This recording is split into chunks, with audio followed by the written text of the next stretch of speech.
Yuk jadi bagian dari dakwah kami. Dukung operasional dakwah dan sosial kami, raih pahala amal jariah yang terus mengalir sampai hari kiamat. Innal hamdalillah, segala puji dan puja kehadirat Allah. Nahmaduhu wa nasta'inuhu wa nastaghfiruh. Hanya kepadanya kita memuji, meminta pertolongan serta bertaubat dari dosa-dosa kita.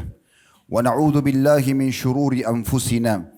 Dan hanya kepada Allah pula kita meminta agar dijauhkan dari keburukan diri kita. Wa min sayyiati a'malina, dan dari segala keburukan amal-amal kita atau dosa. May yahdihillahu fala mudhillalah.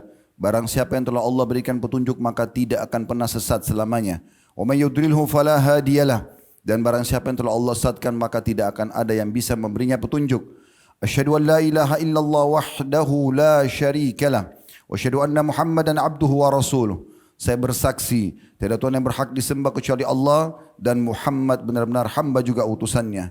Allah mengingatkan dalam kitabnya dengan 3 ayat yang dibacakan oleh Nabi SAW dalam khutbah hajah beliau.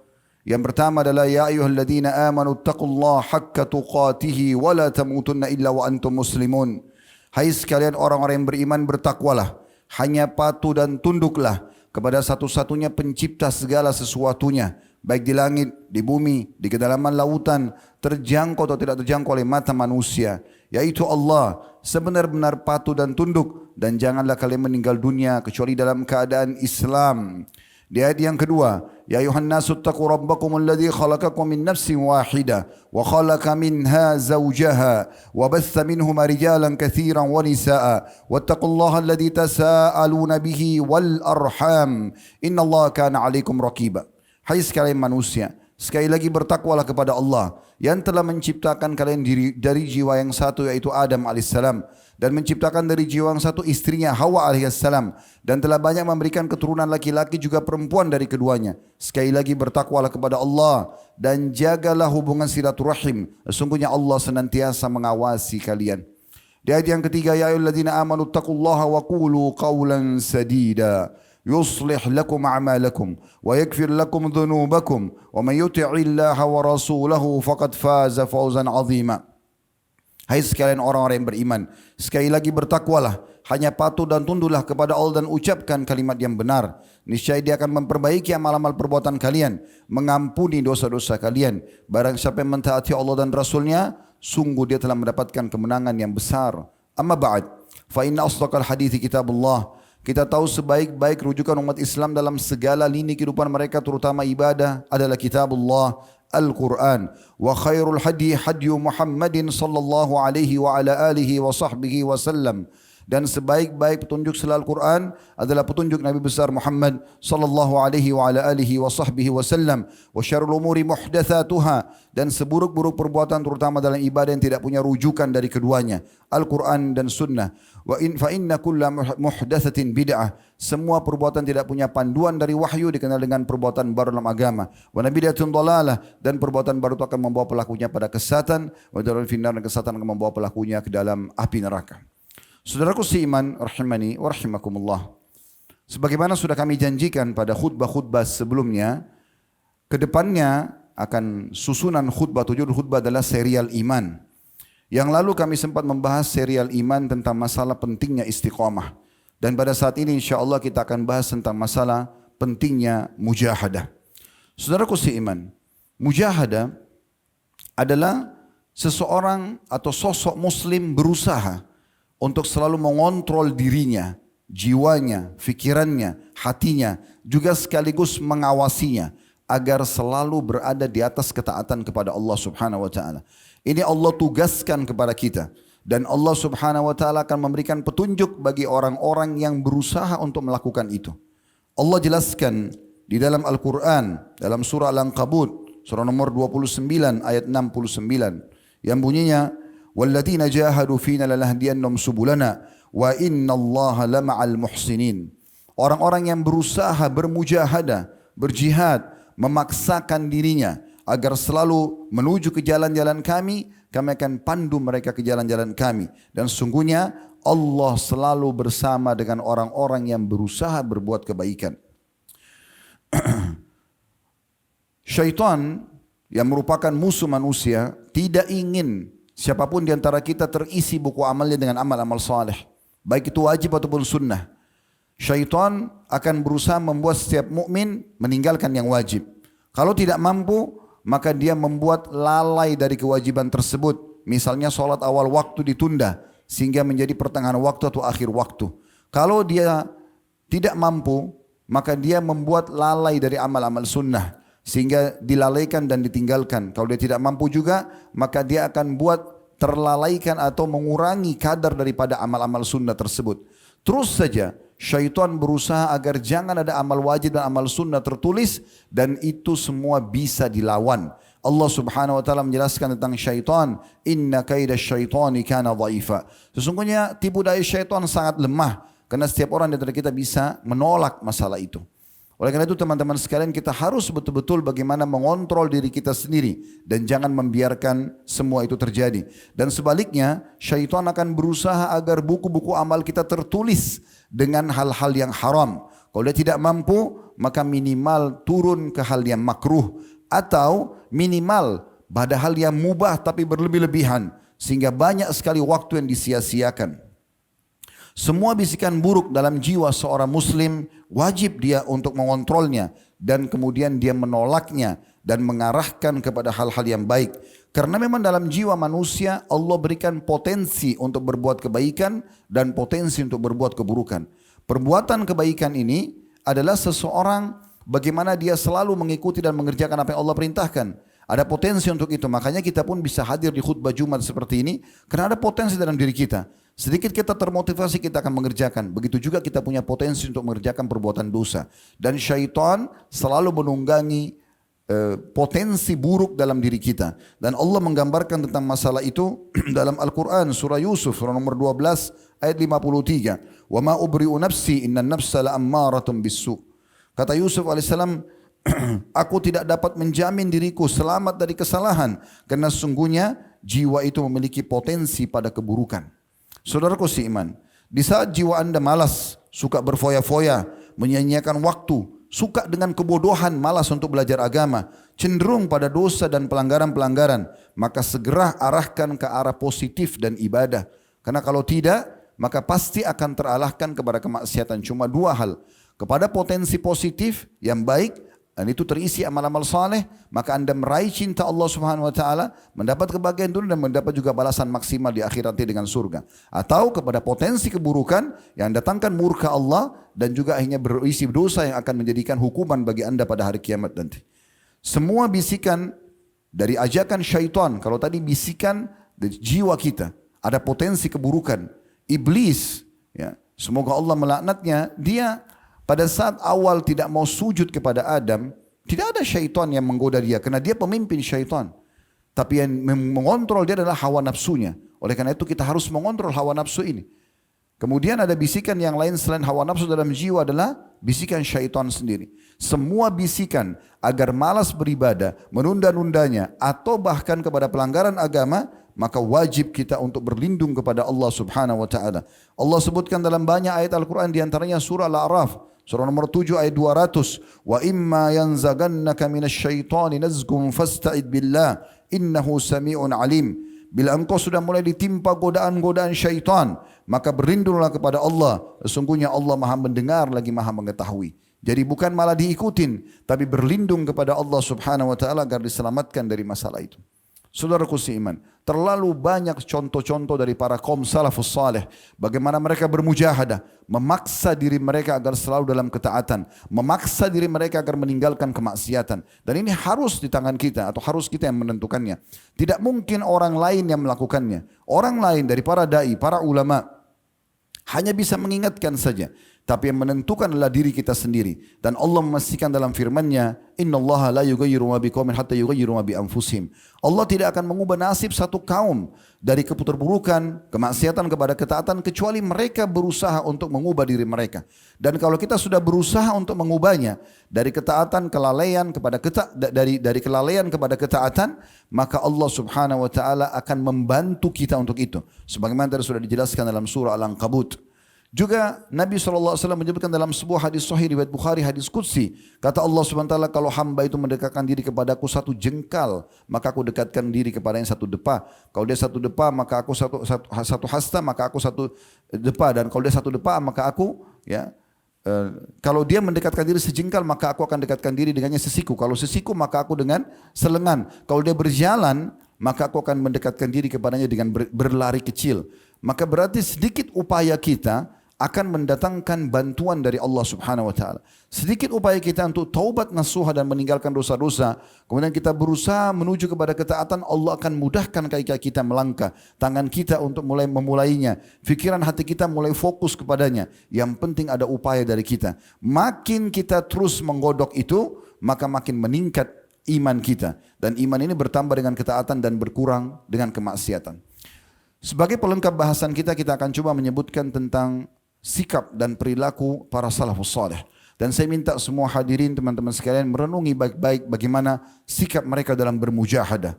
Dimulai dari manusia terbaik Nabi SAW. Dikatakan dalam hadis Bukhari, Ummul Mukminin radhiyallahu anha Aisyah berkata, Rasulullah SAW salat malam sampai kedua telapak kaki beliau bengkak. Lalu Aisyah pun merasa iba dan berkata, ya Rasulullah, kenapa anda lakukan ini?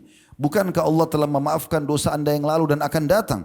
Maka beliau menjawab dengan kalimat yang harus difahami baik-baik dan direnungi. Beliau mengatakan, afala uhibbu an akuna abdan syakura. Apakah aku tidak ingin untuk menjadi seorang hamba yang bersyukur? Artinya, kalaupun aku tidak punya dosa, bukan berarti aku tidak harus beribadah. Bukan berarti aku tidak istighfar, bukan berarti aku tidak sujud, bukan berarti aku tidak ibadah kepada Allah SWT. Tapi justru sebagai bentuk syukurku kepada Allah karena Allah selamatkan dari dosa dan diberikan peluang untuk ibadah, maka aku memperbanyak ibadah tersebut. Sampai kedua telapak kaki beliau bengkak. Disebutkan juga Ali radhiyallahu anhu mengatakan dalam statement yang menarik, menggambarkan tentang bagaimana keadaan para sahabat Nabi ridwanullahi alaihim dalam masalah mujahadah.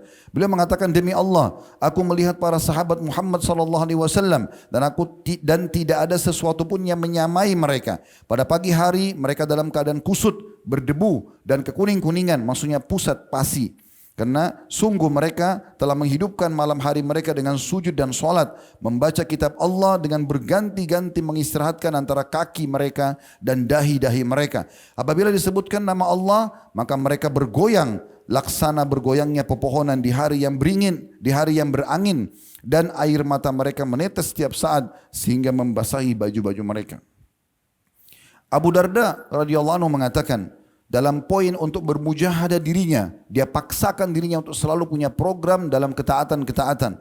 Dia mengatakan, seandainya kalau bukan karena 3 perkara, maka aku tidak ingin hidup meskipun sesaat. Yang pertama, aku menahan dahaga pada siang hari yang panas karena Allah, maksudnya berpuasa. Rutin berpuasa dan harus dipaksakan.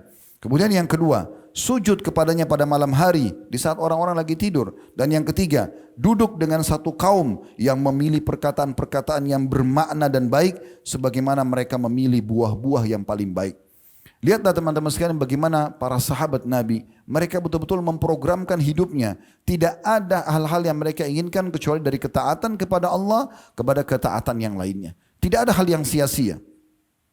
Disebutkan bahwasanya mereka pun bahkan sampai menghardik diri-diri mereka. Di saat ada satu perbuatan ibadah yang mereka rutin kerjakan, ternyata terbengkalai atau sedikit saja telat dari waktunya. Umar bin Khattab radhiyallahu anhu pernah mencaci dirinya karena memang ketinggalan sholat asar secara berjamaah. Lalu sebagai balasannya, beliau bersedekah dengan sebidang tanah yang nilainya 200.000 dirham. Begitu juga dengan anaknya Abdullah bin Umar radhiyallahu anhuma. Ketika ketinggalan sholat berjamaah suatu hari, maka beliau menggantikannya atau menghidupkan malam harinya dengan sholat malam semalam suntuk tanpa tidur. Sebagai bentuk ketaatannya kepada Allah SWT dan menunjukkan kepada Allah kalau sebenarnya saya ingin membalas dengan ketaatan yang lainnya. Bahkan beliau suatu hari pernah ketinggalan sholat maghrib berjamaah sehingga terbitlah 2 bintang dikatakan dalam riwayat atau sudah terbenam matahari. Maka beliau memerdekakan 2 budak sahaya selain mengerjakan kewajiban tersebut atau sholat maghrib. Tetap dikerjakan, kemudian beliau menebusnya lagi dengan 2 orang budak yang dimerdekakan. Uwais Al-Qarni rahimahullah seorang ulama tabi'in yang masyhur. Bahkan Nabi SAW mengatakan dia adalah afdal tabi'in, generasi yang datang setelah para sahabat Nabi ridwanullah alaihim. Beliau dikatakan dalam salah satu kisahnya, sekian banyak kisah beliau, tapi diantaranya yang unik adalah beliau karena tiap malam tidak pernah ketinggalan sholat malam, maka satu malam beliau mengatakan, malam ini adalah malam ruku. Maka beliau memaksimalkan malam itu semalam suntuk, mayoritas waktunya ruku. Jadi rukuknya lama sekali dengan mengulang-ulangi bacaan rukuk tersebut. Dan besok harinya beliau mengatakan malam ini malam sujud. Maka beliau banyak sekali waktu yang dihabiskan untuk sujud. Walaupun tentu gerakan sholat yang lain juga dikerjakan. Begitu juga Sufyan al-Thawri rahimahullah. Beliau tidak pernah sampai beliau mendapatkan julukan Sajjad, orang yang suka sekali sujud. Karena setiap kali ada masalah apapun atau nikmat yang melimpah, arahnya selalu ke sujud. Dan beliau tidak angkat kepalanya kecuali sudah menyampaikan syukurnya kepada Allah terhadap nikmat yang sedang melimpah, atau beliau memohon agar Allah berikan solusi dari masalah yang sedang dihadapi, atau Allah memaafkan dosa-dosanya. Sampai seorang sahabatnya mengatakan, aku pernah melihat Sufyan al-Thawri sujud di rakaat pertama, sujud pertama, sementara aku masih baru memulai tawaf yang pertama. Sehingga aku selesaikan tawaf 7 kali di Ka'bah, maka aku menemukan dia masih di sujud pertamanya. Terbukti setelah itu, aku duduk di sebelahnya, aku temukan dia masih duduk di antara dua sujud, kemudian sujud yang kedua, baru berdiri untuk rakaat yang keduanya. Jadi bagaimana mereka memaksakan diri untuk selalu mengerjakan ibadah yang terbaik kepada Allah Subhanahu wa taala. Thabit al-Bunani rahimahullah berkata, aku menjumpai banyak sekali laki-laki saleh, salah seorang dari mereka salat sehingga ia tidak mampu mendatangi tempat tidurnya melainkan dengan merangkak. Ada yang salat malam sehingga kedua kakinya bengkak, dan ada lagi karena lamanya berdiri. Dan dia mencapai kesungguhan dalam ibadah sampai bila dikatakan kepadanya kiamat akan terjadi besok, maka dia khawatir sekali dan ketakutan tidak bisa lagi menambah ibadahnya sehingga dia maksimal dalam ibadah. Apabila datang musim dingin, maka ia berdiri di atas atap rumah yang datar agar ditimpa hawa dingin sehingga tidak banyak tidur di malam hari dan mengisi dengan solat. Dan apabila musim panas tiba, ia berdiri di bawah atap sehingga hawa panas menghalangi dari tidur, dan sebagian mereka sampai pada tingkat meninggal dalam keadaan sujud. Istri Masruq rahimahullah, Masruq seorang tabi'in yang masyhur, istrinya menceritakan, dia mengatakan dahulu tidaklah Masruq didapatkan melainkan pasti kedua betisnya bengkak karena lamanya berdiri dalam solat. Demi Allah, seandainya aku solat bersamanya, pasti aku akan duduk di belakangnya sedangkan dirinya masih berdiri solat. Lalu aku pun menangis karena merasa iba dengannya. Umar bin Khattab radhiyallahu anhu kalau tidur selalu meletakkan bejana air di sebelah ranjangnya. Kemudian meletakkan telapak tangannya di atas bejana tersebut. Setiap kali tersentuh air tersebut dan beliau bangun, maka beliau langsung sholat sampai subuh tidak tidur lagi. Begitu upaya mereka dalam mengisi waktu-waktunya. Karena saudaraku seiman, ada sebuah riwayat diriwayatkan oleh Al-Baihaqi, ya, dan hadits ini dihasankan oleh sebagian ulama, ada juga yang mensahihkannya. Kalau nanti ahli surga pun pada saat masuk ke dalam surga, mereka masih punya penyesalan atas beberapa waktu atau kesempatan amal soleh yang mereka sia-siakan. Ada penyesalan, walaupun mereka sudah masuk ke dalam surga, karena kalau dikerjakan secara otomatis pasti mereka akan dapat derajat yang lebih tinggi lagi di surga. Tapi di akhirat sudah tidak bisa lagi diperbaikin. Kesempatan emas adalah di sini. Kalau dosa, seseorang misalnya berbuat dosa, kemudian dia bertaubat, dimaafkan oleh Allah Subhanahu wa taala, maka termaafkan. Tapi detik-detik yang dia isi untuk dosa tersebut kosong dari amal saleh. Oleh karena itu teman-teman sekalian, isi dengan amal saleh. Pernah satu kali dalam sebuah riwayat yang sahih, kata Nabi SAW untuk melewati sebuah kuburan bersama dengan para sahabatnya. Lalu beliau memotivasi para sahabat agar hati-hati, jangan sia-siakan waktu. Jangan karena amalan sunnah lalu kalian mengatakan, oh ini sunnah, sehingga ditinggalkan begitu saja. Maka beliau mengatakan, demi zat yang jiwaku dalam genggamannya, maksudnya demi Allah, pemilik kuburan yang sedang ada kita lewatin ini lebih mencintai 2 rakaat solat sunnah kalian daripada dunia dan seluruh isinya. Apa maknanya? Andai saja dia dihidupkan sekarang dan dikasih pilihan, maka pasti yang dia pilih adalah mengerjakan sholat 2 rakaat. Dia tidak berpikir lagi untuk kembali menikmati makanan favoritnya, atau kumpul dengan istrinya, atau meeting dengan miliaran keuntungan. Yang dia pikirkan adalah bagaimana bisa mengerjakan 2 rakaat sholat sunnah, karena butuhnya dengan amal tersebut. Penentuan ada di tanganmu, hai saudaraku. Jangan hanya mendengarkan khutbah seperti ini lalu masuk telinga kanan keluar telinga kiri. Kami bisa menyampaikan seperti ini dan tugas Anda menerima dan mengamalkan itu. Karena kami sudah menyampaikan dan ini penting. Tidak mungkin perubahan terjadi kata Allah SWT kecuali orang itu memulai dengan dirinya sendiri. Sebagaimana ayat tadi sudah kami bacakan. Ada bahkan, kata Syekh Abu Bakar Jazairi rahimahullah dalam kitab beliau, Minhajul Muslim, beliau menjelaskan ada bahkan sebagian salafus saleh yang pada saat mereka mencapai umur 40 tahun, mereka melipat kasurnya, lalu tidak tidur di atasnya selamanya. Maksudnya tetap istirahat, tapi dia tidak lagi enak-enak agar sholat malamnya tidak terluputkan. Kemudian, teman-teman sekalian, mungkin kita tutup dengan ini, ada seorang wanita di masa dulu, ini yang masih kisah disampaikan oleh Syekh Abu Bakar Jazairi rahimahullah dalam buku beliau. Ada seorang wanita dipanggil dengan Ujra si buta. Karena wanita ini buta matanya. Tapi sangat terkenal di wilayah dia orang yang sangat salihah.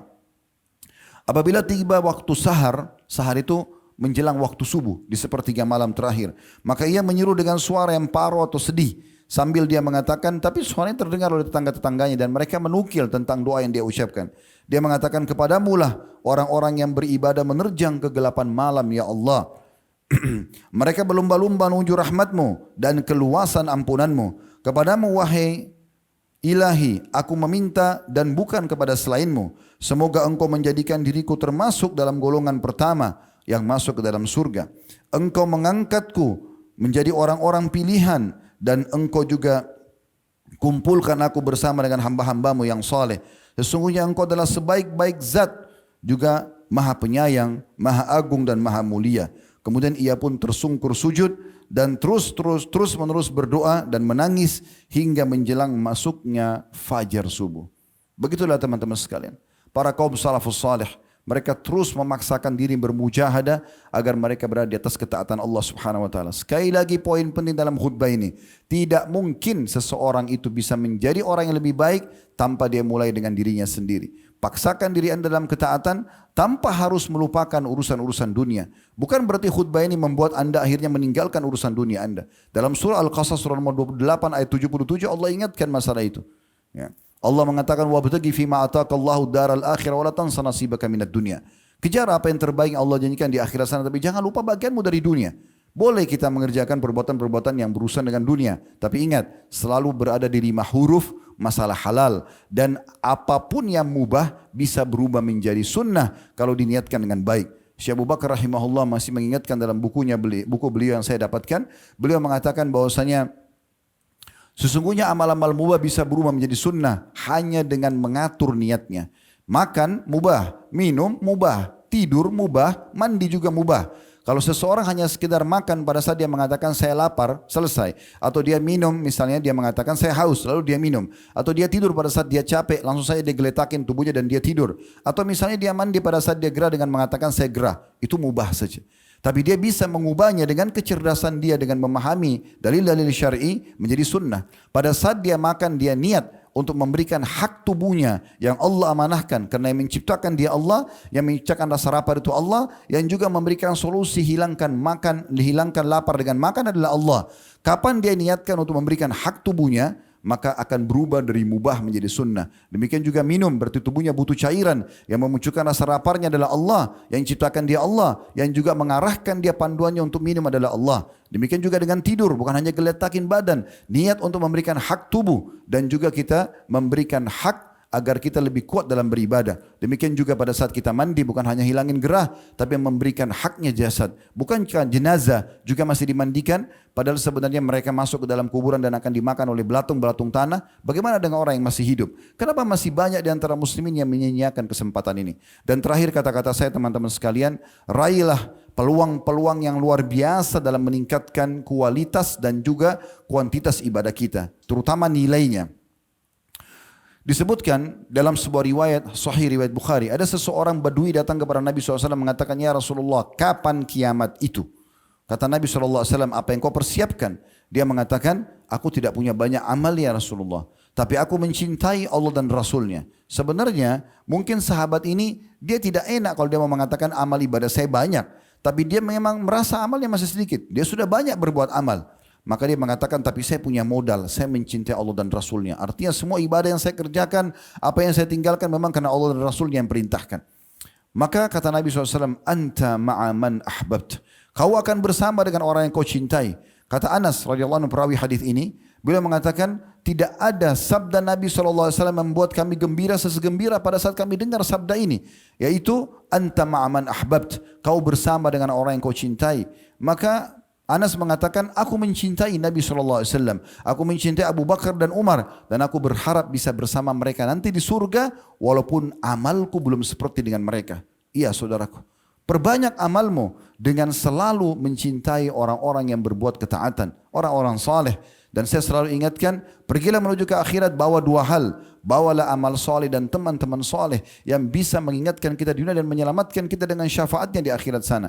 Dan jangan bawa dua hal, jangan bawa dosa dan juga musuh. Setiap hari dari dosa ke dosa lain tidak taubat, atau musuh selalu dilahirkan dengan gosipin orang dan yang lain-lainnya. Maka akhirnya penuhlah dia dengan kesengsaraan di dunia dan juga hisab yang berat nanti pada hari kiamat.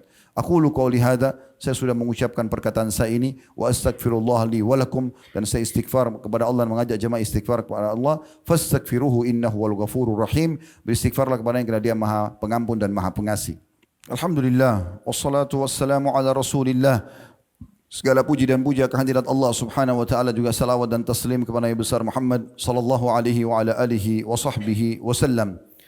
Disebutkan dalam sebuah kisah bahwasanya Rabi' ibn Huthaim rahimahullah, beliau menggali liang lahat di belakang rumahnya dan setiap malam beliau selalu masuk ke sana. Lalu beliau membaca firman Allah Subhanahu wa taala dalam surah Al-Mu'minun surah nomor 23 ayat 99 dan 100 yang bunyinya qala rabbirji'un la'alli amalu salihan fima tarakt, yang artinya nanti pada saat orang-orang kafir, orang yang banyak berbuat dosa meninggal, mereka menyesal, mereka mengatakan, wahai Tuhanku, kembalikanlah aku ke dunia. Untuk apa? Semoga saja aku bisa beramal saleh yang dulu aku pernah tinggalkan. Lalu dia mengatakan, wahai Rabi, perhatikan baik-baik ketentuan ada di tanganmu, maka bertakwalah kepada Allah Subhanahu wa taala. Karena itu beliau tidak pernah tinggalkan salat malamnya. Teman-teman sekalian, di hari Jumat, hari yang mulia, ada waktu mustajab doa, dan ada dua buah hadis yang menyebutkan tentang masalah itu, riwayat An-Nasai dan juga riwayat Imam Muslim. Yang satunya berbunyi, Nabi SAW mengatakan tidak ada seorang muslim berdoa di hari Jumat kecuali diijabah, dan itu ya terjadi pada saat khatib di khutbah sampai diiqamahkan solat. Makanya semua khatib berdoa pada saat itu. Kemudian riwayat yang lain adalah Jumat ada 12 waktu, tidak ada seorang muslim yang berdoa kecuali diijabah. Sebagian ulama hadis mengatakan dari azan dari subuh sampai menjelang maghrib. Dan kejarlah perbanyak doa di habis asar setelah Jumat itu. Maka jangan sia-siakan waktu yang mulai ini. Mari kita berdoa kepada Allah Subhanahu wa taala, semoga Allah ijabah doa tersebut. Alhamdulillahirabbil alamin. Kami memuji-Mu ya Allah sebagaimana layak Kau dipuji sebagai pencipta. Kami memuji-Mu sampai Kau menerima puji-pujian kami ini sebagai tambahan amal soleh kami. Engkau tinggikan derajat kami dan Engkau maafkan kesalahan-kesalahan kami. Dan juga kami ucapkan salam hormat kami kepada utusan-Mu Nabi Muhammad sallallahu alaihi wasallam, mana Engkau telah memerintahkan kami untuk mengucapkannya. Ya Allah, kami tidak berkumpul di musalla atau di masjid ini kecuali karena menjalankan kewajiban yang Kau bebankan kepada kami.